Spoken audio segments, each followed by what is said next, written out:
Dr. Eduardo é doutorando em Direito, Política e Sociedade pela Universidade Federal de Santa Catarina, é mestre em Teoria, História e Filosofia do Direito pela mesma universidade e é especialista em Direito Constitucional pela Universidade do Sul de Santa Catarina. Para participar do debate, convidamos o presidente do Tribunal de Contas do Ceará, o conselheiro Edilberto Carlos Pontes Lima, o professor do Programa de Pós-Graduação em Direito da Universidade Federal de Santa Catarina, Luiz Henrique Martori, o Procurador-Geral do Estado de Santa Catarina, Dr. João dos Passos Martins Neto, e o desembargador do Tribunal Regional Federal da 4ª Região, Dr. Fernando Quadros da Silva. O Dr. Edilberto Carlos Pontes Lima concluiu pós-doutorado na Faculdade de Direito da Universidade de Coimbra, em Portugal, com estudos sobre federalismo, o doutor em Economia pela Universidade de Brasília, mestre e graduado em Economia pela Universidade Federal do Ceará, bacharel em Direito pela Universidade de Fortaleza, especialista em Políticas Públicas pela George Washington University, foi consultor legislativo da Câmara dos Deputados e técnico de Planejamento e Pesquisa do IPEA.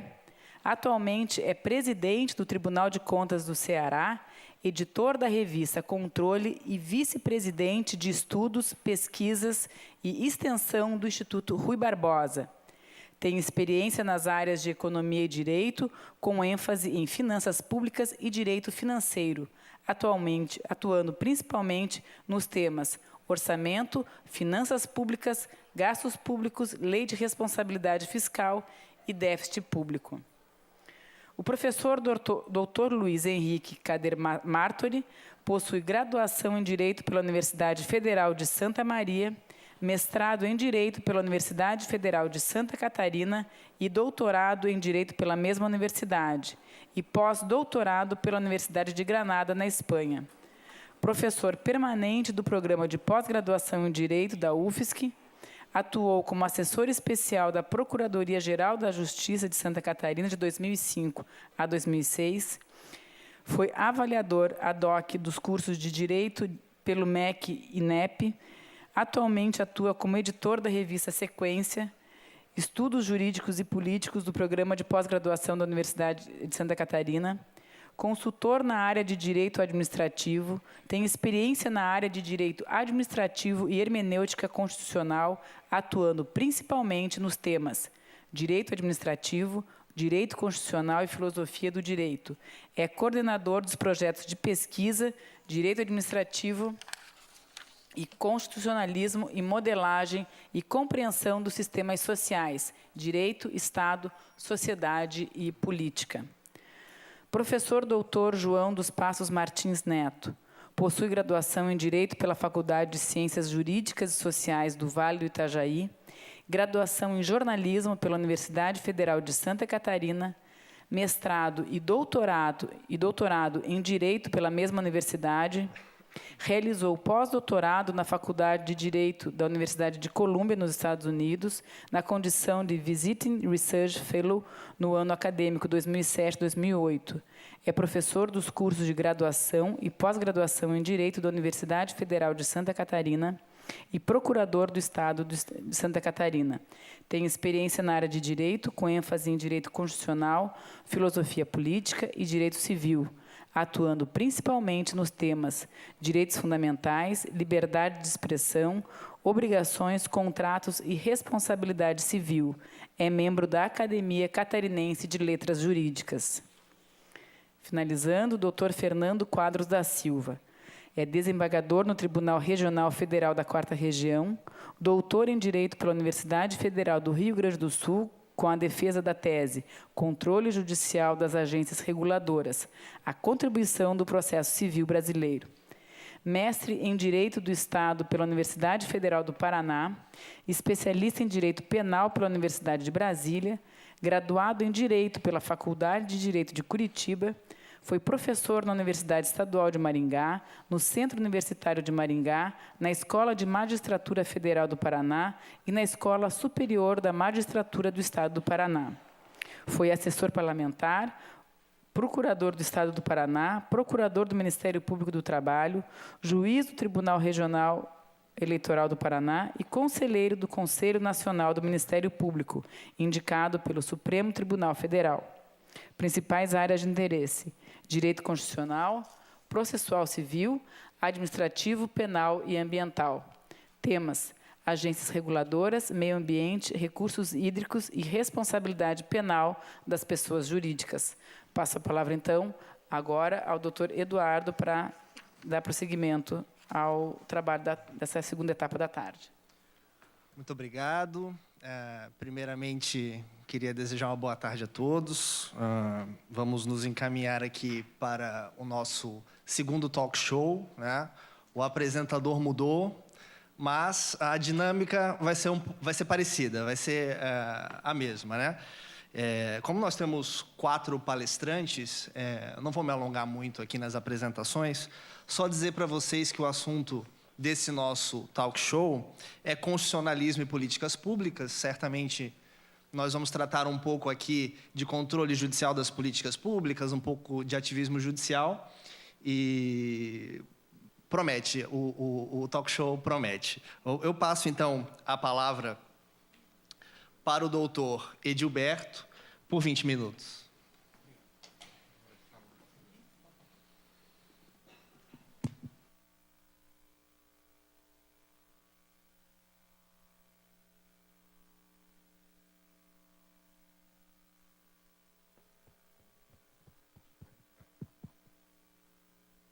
Boa tarde. Boa tarde a todos. Registro minha satisfação em participar desse talk show, desse evento, desse seminário. Muito obrigado pelo convite.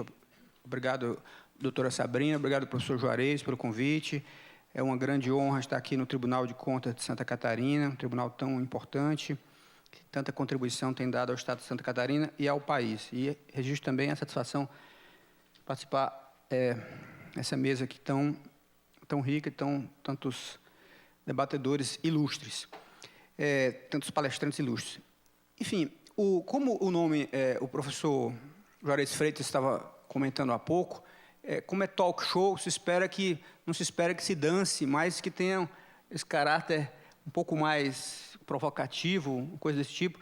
Então, quando eu vi o nome, eu disse, puxa vida, nenhuma habilidade artística eu tenho, então terei dificuldade em me apresentar. Então, lembrei de uma poesia, na verdade, um verso de uma poesia do Carlos Drummond de Andrade, para introduzir o tema, que ele diz o seguinte: a lei não basta, os lírios não nascem da lei.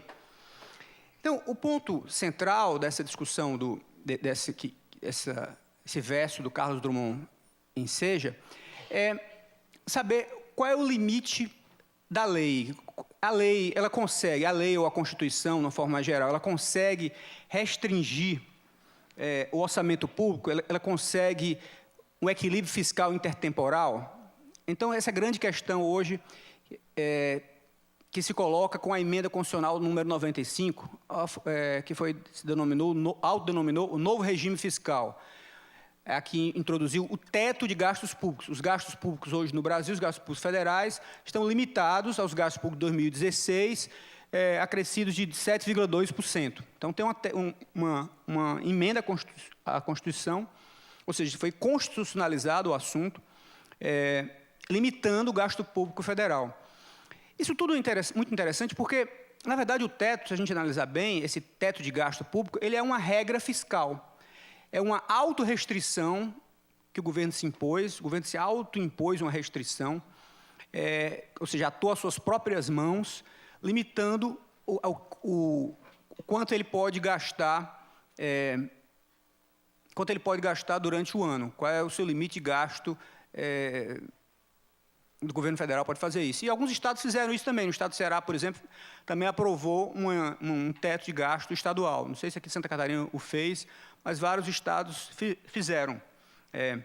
Ele pergunta, por que foi necessário isso? Por que precisou constitucionalizar esse assunto. Ora, se todo ano você tem que fazer um orçamento público, então você já tem um controle natural que a Constituição impôs, por que se colocou isso na Constituição? Por que o governo atuou às suas próprias mãos, se autolimitou, se restringiu, impediu até o funcionamento de políticas mais expansivas que tivesse proposto? E, ao mesmo tempo, que ele pudesse propor. E, ao mesmo tempo, a gente fica pensando, olha, mas não já existe a Lei de Responsabilidade Fiscal? A Lei de Responsabilidade Fiscal, ela veio em 2000 com uma promessa muito forte. A promessa era exatamente isso, olha, o equilíbrio intertemporal das contas públicas. O orçamento será equilibrado daqui para frente. Aqueles gestores que gastam mais, gastam irresponsavelmente, que não respeitam a restrição orçamentária, a disciplina fiscal, serão punidos. Então, nós teremos, com essa lei, a garantia de um equilíbrio no país. O equilíbrio orçamentário no país estará garantido. Mas, ao mesmo tempo, quando a gente viu a implementação da lei de responsabilidade fiscal, a realidade não é essa, professores. Não é? Tanto é que a gente teve, a partir, por exemplo, de 2013, 2014, déficits do governo federal enormes déficits crescentes. Então, a lei de responsabilidade fiscal não conseguiu cumprir a promessa do equilíbrio intertemporal. Quando a gente olha o orçamento público, a PEC, essa emenda à Constituição, essa emenda do teto, ela vale por 20 anos para frente, né, os próximos 20 anos. Se a gente olhar os 20 anos para trás, o que houve? Em 1996, o gasto público federal era 13% do PIB. Em 10 anos depois, ou seja, em 2006, o gasto federal já era 17% do PIB. 2016, 10 anos depois, ano passado, final do ano passado, fechou em quase 20% do PIB. Ou seja, mesmo com a lei de responsabilidade fiscal, que obriga que cada despesa nova tem que ter, ou você cria uma receita nova, ou anula outra despesa permanente, mesmo com essa lei de responsabilidade fiscal, o gasto público cresceu 7 pontos percentuais do PIB.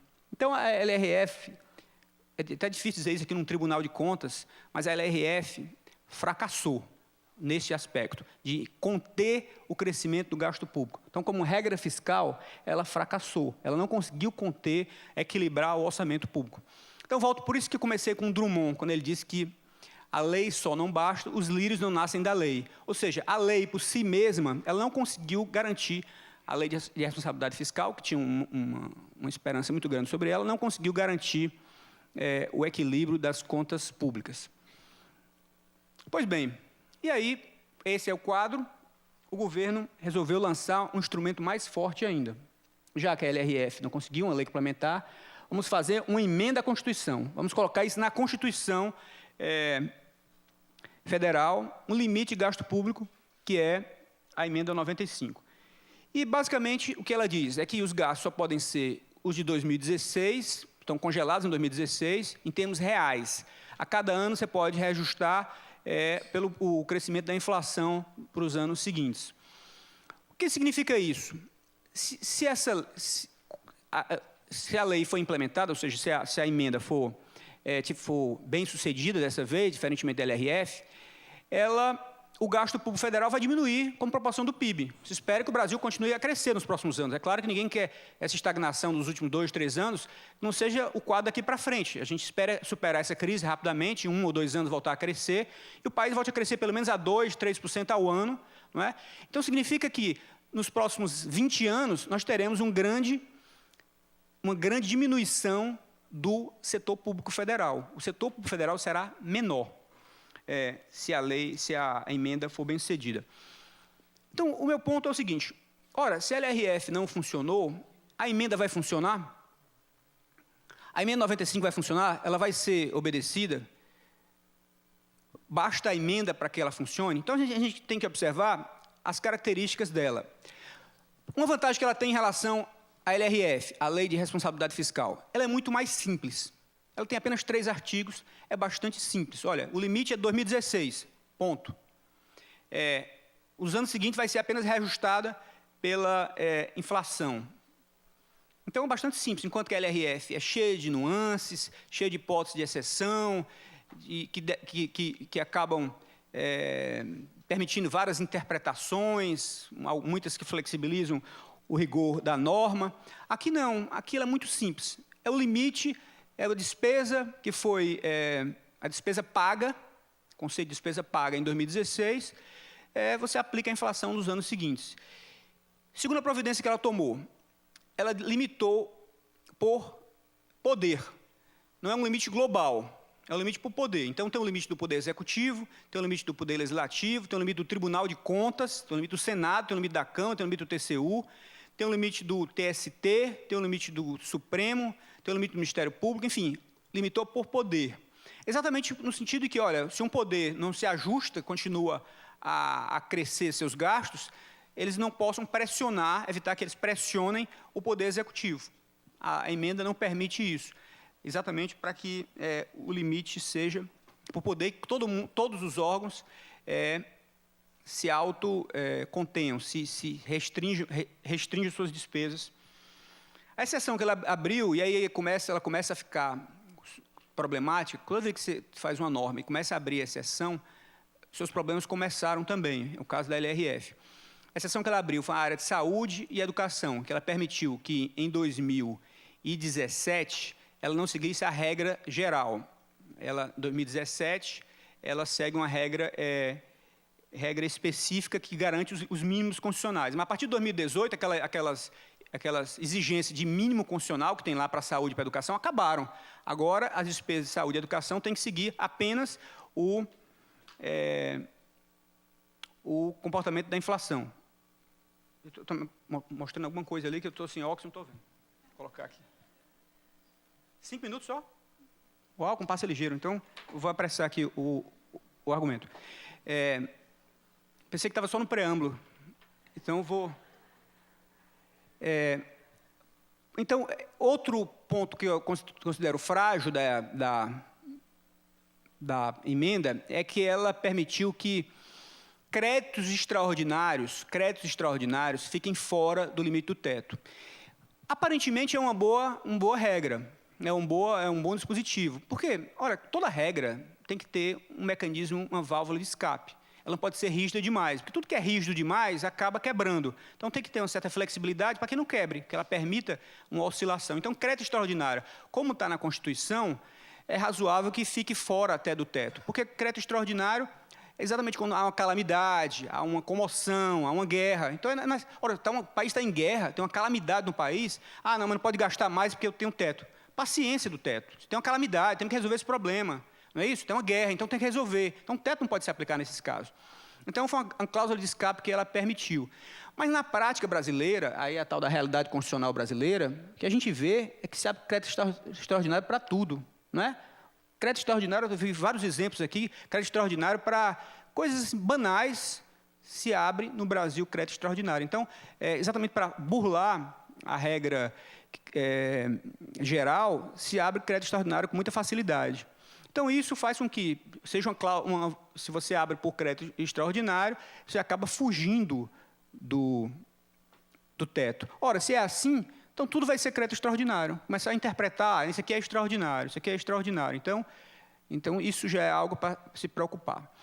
E um ponto central, já que faltam poucos minutos, que eu quero destacar, qual é a instituição que é responsável pela sanção?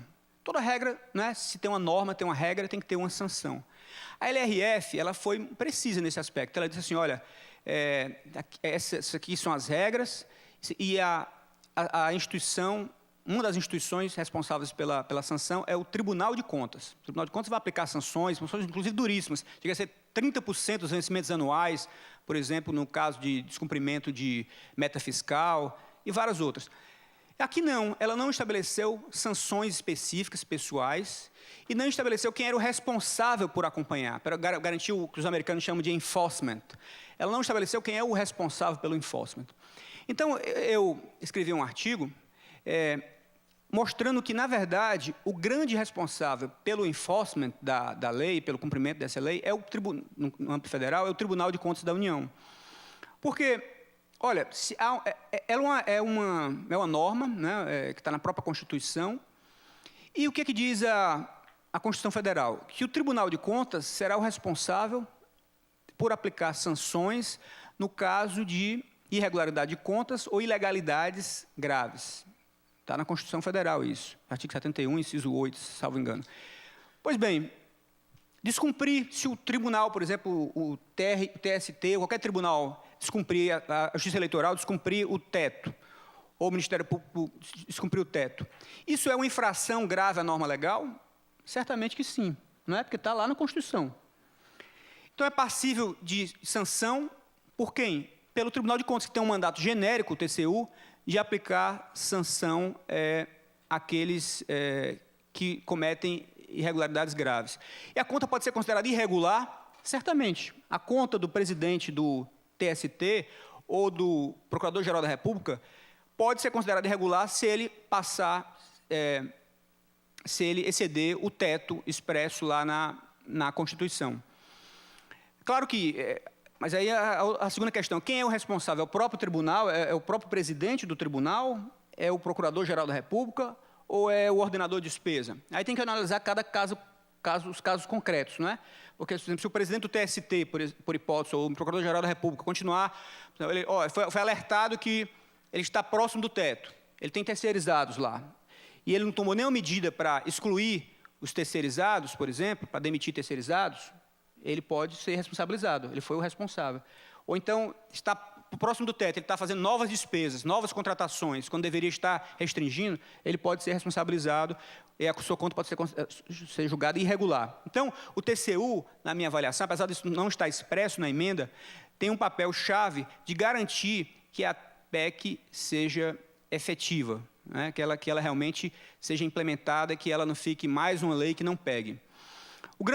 Para encerrar, eu sei que tem todos os meus colegas aqui de mesa para falarem, eu já vou concluir. Uma grande dificuldade da emenda, para ela ser efetiva de fato, é que, ora, com o pressuposto da PEC, dessa emenda do teto, havia uma mudança no processo de formação da despesa pública. Vejam, senhores, a despesa pública... Deixa eu pegar dois exemplos, o gasto pessoal e a despesa previdenciária. A despesa pública ela cresce automaticamente, boa parte dela. A despesa pessoal, por exemplo, as pessoas passam da letra A para a letra B, da letra 15 para a letra 16, sem nenhuma ação dos gestores públicos. Os servidores militares passam de tenente para capitão, de capitão para major, sem nenhuma ação dos gestores públicos. Então, a despesa cresce vegetativamente, automaticamente, sem nenhuma ação específica. Despesa previdenciária, o mesmo caso. A despesa previdenciária hoje, que é uma das grandes despesas do país, despesas públicas do país, elas crescem automaticamente. O número de pessoas que ingressa no sistema previdenciário é muito maior do que o número que sai. Não é? É uma grande notícia, professor Juarez, o aumento da longevidade. O senhor sempre fala isso, olha, eu quero viver 100 anos, pelo menos. Excelente notícia para as pessoas, mas péssima notícia para o sistema previdenciário, para a sustentabilidade do sistema previdenciário.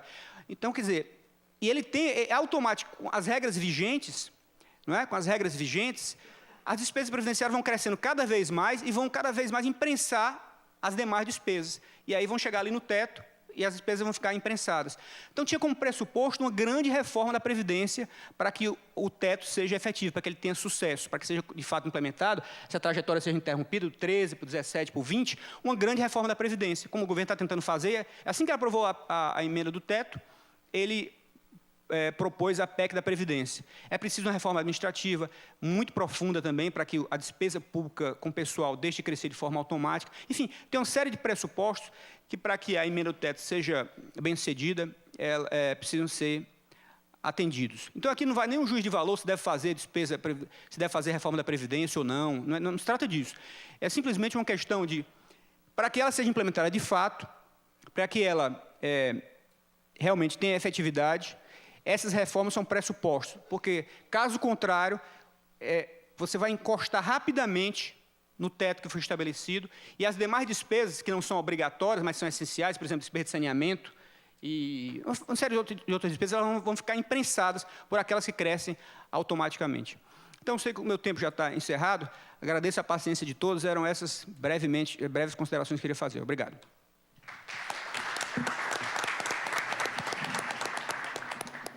Já vou passando a palavra para o Dr. Luiz Henrique, que vai apresentar uma fala sobre constitucionalismo institucionalista e constitucionalismo normativista. Estamos todos ansiosos para saber o que isso significa, professor Luiz Henrique. Por favor, a palavra é sua por 20 minutos.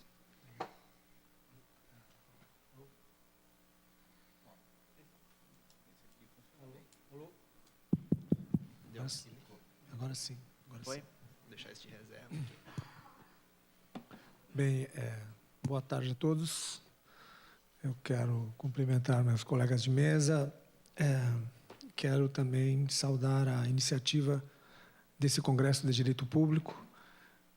Cumprimentar especialmente, agradecer especialmente a doutora Sabrina. Agora sim, com propriedade, podemos chamá-la de doutora Sabrina. Defendeu sua tese hoje.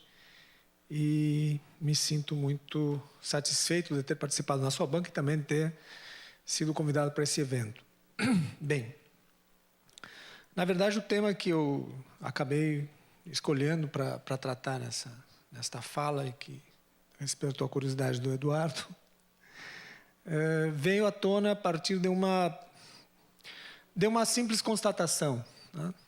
Uma constatação que deriva de um atual problema que nós estamos vivenciando, que atende pelo nome de ativismo judicial.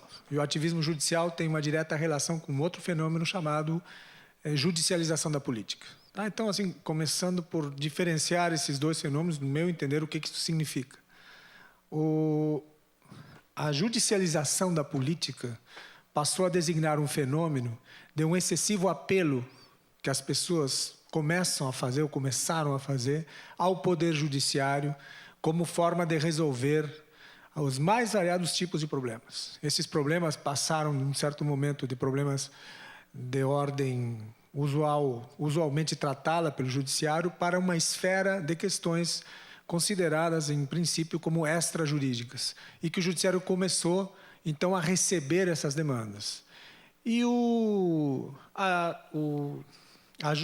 ativismo judicial seria um fenômeno decorrente dessa judicialização, quando boa parte da judicatura passou a se sentir legitimada, então, para, de forma crescente, intervir com decisões judiciais em áreas consideradas, até pouco tempo atrás, insuscetíveis de apreciação judicial. Cabe dizer que a judicialização da política ela também tem como fator que lhe dá origem o fato de que a nossa Constituição ela permite, através de inúmeros instrumentos, esse tipo de intervenção. A Constituição brasileira ela foi saudada e ainda é elogiada em muitas partes do mundo justamente porque tem uma série de instrumentos processuais ou de garantias processuais que permitem essa intervenção judicial. Talvez o mais, digamos assim, agressivo deles seja o mandado de injunção, para dar um exemplo. Então, essa situação, na verdade, ela vai gerar um problema aqui para o Estado e para a sociedade, né? Então, o que ocorre? Num primeiro momento, esse excessivo protagonismo do judiciário foi necessário. Nós estamos saindo de uma ditadura, era necessário que o judiciário retomasse o papel de protetor das nossos direitos e liberdades, mas isto ganhou contornos hoje quase que insustentáveis. Então, eu tento ver esse fenômeno, teoricamente, dentro de uma concepção que eu chamo de constitucionalismo normativista. Ou seja, toda uma corrente de análise teórica do fenômeno constitucional e das formas de atuação judicial que se pautou, nos últimos anos, pela análise normativa. Regras, princípios, estrutura de regras, estrutura de princípios, como é que elas incidem, como que eu posso interpretar e aplicar direitos fundamentais, qual é o papel do judiciário nisto, as teorias de argumentação que o juiz precisa utilizar para poder adentrar nestas áreas tradicionalmente consideradas como alheias a ele e assim sucessivamente. Essas teorias normativistas, dentro desse modelo de constitucionalismo, a meu ver, terminaram por criar esta hipertrofia do judiciário, criar um certo monstrengo aqui, tá? Criar um aparato de poder que se destaca muito acima dos outros dois e até amedronta alguns desses outros poderes. Por isso é que eu entendo que esta concepção de análise da Constituição, a partir dessas concepções normativistas, análise das normas, da sua estrutura, etc., etc., isto hoje, diante da crise que nós estamos vivenciando, deveria dar lugar a uma outra análise do fenômeno a partir disto que eu chamo de um constitucionalismo institucionalista, ou seja, uma abordagem da Constituição tendo como foco central a crise que nós estamos observando entre os poderes, que é uma crise grave, isso é uma coisa que é patente, todos nós estamos vendo isso, e é preciso, então, uma nova forma de abordar esse problema. E a academia aí tem uma responsabilidade enorme, porque é ela que elabora os modelos teóricos, é ela que estabelece os modelos críticos, o diagnóstico da crise e aponta saídas que depois os diversos poderes vão implementar. Nesse modelo que eu concebo como um constitucionalismo institucionalista, eu entendo que ele abriga, basicamente, dois campos de análise que me parecem bastante relevantes para analisar o contexto atual. Um deles responde pelo nome de teorias do estado de exceção, ou seja, como forma de identificar, de fazer o diagnóstico da crise, observar como o Estado de Direito, mesmo a partir de uma ordem normativa vigente, consegue, por vezes, desativar o direito, desativar a sua validade e a sua eficácia, quando eu tenho interesses políticos que o direito não me ajuda a protegê-los. Que é o que nós estamos assistindo já de algum tempo. Eu não quero polemizar aqui, cada um tem a sua opinião sobre lava-jato, investigações, devido processo legal, mas vamos reconhecer, acho que todo mundo reconhece que abusos há e podem ainda continuar ocorrendo. Então, essa manipulação do direito ao sabor de interesses políticos, que podem ser bem intencionados ou não, mas isso não interessa, esta manipulação do direito, que pode ser ativado ou desativado a partir desses interesses, análises como a do estado de exceção são bastante precisas em identificar este problema. E como uma forma de encaminhar algumas propostas de solução ou de minoração desse problema, existem outras abordagens, como, por exemplo, a dos diálogos institucionais, que é um tipo de abordagem do problema justamente que propõe que, ao invés dos diversos poderes do Estado se encerrarem como mônadas, cada um dentro das suas competências, inclusive brigando com a outra instituição, por problemas de usurpação eventual de competências e problemas desse tipo, propõe umas formas de diálogos entre os poderes, inclusive no que diz respeito ao próprio controle de constitucionalidade das leis, propondo que esse controle passe a ser compartilhado entre o judiciário e o próprio legislativo. Então, se propõe linhas de convergência, de diálogos entre esses poderes como formas de encaminhar soluções para esse tipo de crise. Então, por isso que me parece que talvez o futuro das análises conjunturais sobre esse problema que nós estamos vivenciando a partir de teorias constitucionais possa ser feito através disto que poderia ser chamado de um constitucionalismo institucionalista. Me parece que, analisando esse fenômeno como um todo,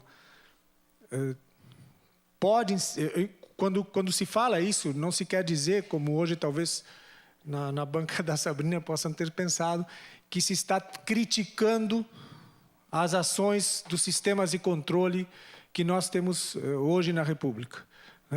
Nós temos hoje um judiciário bastante atuante, um Ministério Público bastante atuante, um Tribunal de Contas bastante atuante, mas os limites de atuação é que precisam ser revistos. É preciso fazer uma autocrítica quanto a essa forma de atuação para se verificar se a própria esfera da responsabilidade política do cidadão não está sendo assumida de forma quase paternalista por esses sistemas de controle. O que é um perigo para a democracia. O que é um perigo para a nossa responsabilidade como cidadãos na escolha de governantes e na forma de julgá-los. Porque a maneira como o cidadão julga o governante é nas urnas, é no processo político.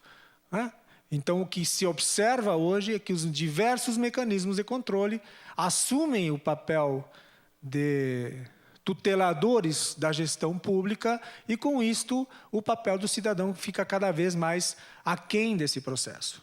E isto mata a democracia. Então, as análises institucionalistas são justamente essas análises que vão fazer a crítica a toda essa situação e vão propor formas de diálogo entre os poderes para que se melhor delimite a esfera de atuação de cada um, como forma, inclusive, de preservar o próprio Estado Democrático de Direito.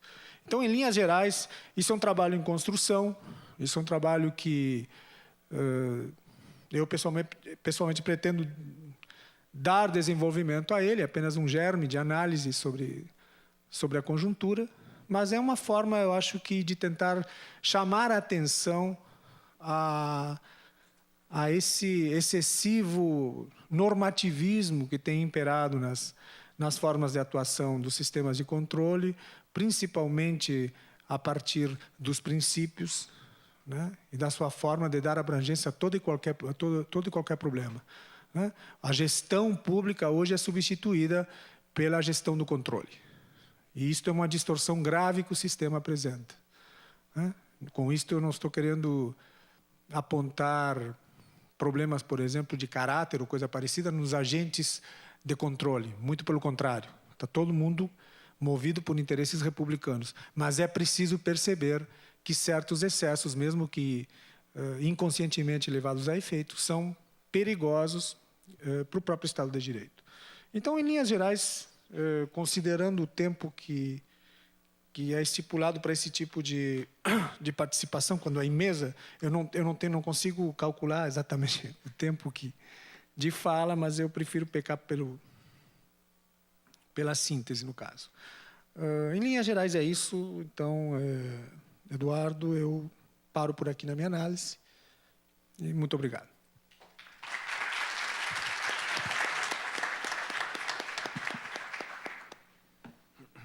Agradecemos também o professor Luiz Henrique, né, pelas ideias apresentadas. E, com certeza, essas ideias elas têm repercussão, eventualmente, na palestra do professor João dos Passos, já que vai tratar da judicialização da política e administração pública. Né? A gente sabe que, quando o autor quer criticar a atitude do magistrado, ele fala em ativismo judicial. Eventualmente, quando quer concordar ou enaltecer, fala em judicialização da política. Não sei se esse é o caso do professor João dos Passos. Vamos descobrir agora, nos próximos 20 minutos. Por favor, professor João.